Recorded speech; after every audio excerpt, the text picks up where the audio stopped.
Hi friends, இன்றைக்கி எங்கள் வீட்டு வாசலில் வெங்காய இலை வந்துருச்சு. இதை பார்த்தோன்னே எனக்கு முட்டை பணியாரம் செய்யணும்னு ஆசை வந்துருச்சு. சரி, இதை அப்படியே போட்டு விட்டா நீங்களும் ட்ரை பண்ணுவீங்கன்னு சொல்லிட்டு ஆரம்பிச்சிட்டேன். நான் 3 முட்டை எடுத்துக்கிட்டேன். வெங்காய இலையை நல்லா சின்ன சின்ன நறுக்கி எடுத்துக்கிட்டேன். 3 முட்டையை போட்டுட்டு கொஞ்சோண்டு மஞ்சத்தூள், மிளகு, ஜீரகம், உப்பு 3 கலந்தது நான் வச்சுருந்தேன். அதையும் போட்டுக்கிட்டேன். அந்த வெங்காய இலை நைஸாக நறுக்குனதை அதையும் போட்டாச்சு. நல்லா கிடஞ்சி விட்டுக்கலாம். கிடஞ்சி விட்டுக்கிட்டு இதை கண்டிப்பாக ட்ரை பண்ணி பாருங்கள். குழந்தைங்க கூட நல்லா விரும்பி சாப்பிடுவாங்க. என் வீட்டு பிள்ளைங்களாம் போட உடனே எடுத்து சாப்பிட்டுட்டுங்க, தொட்டுக்கி கூட வைக்காமல்.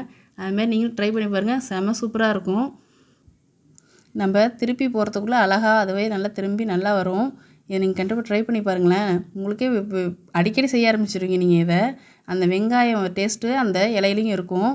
என் பிள்ளைங்களுக்கு ரொம்ப பிடிக்கும். இதை நான் அடிக்கடி செய்வேன். இது முட்டை கவிச்சுலாம் அடிக்காது. பிள்ளைங்களுக்கும் ரொம்ப விரும்பி சாப்பிடுங்க. அதனால் நீங்கள் இதை வீட்டில் ட்ரை பண்ணி பார்த்துட்டு கமெண்ட் கொடுங்க, லைக் கொடுங்க, கண்டிப்பாக சப்ஸ்கிரைப் பண்ணுங்கள்.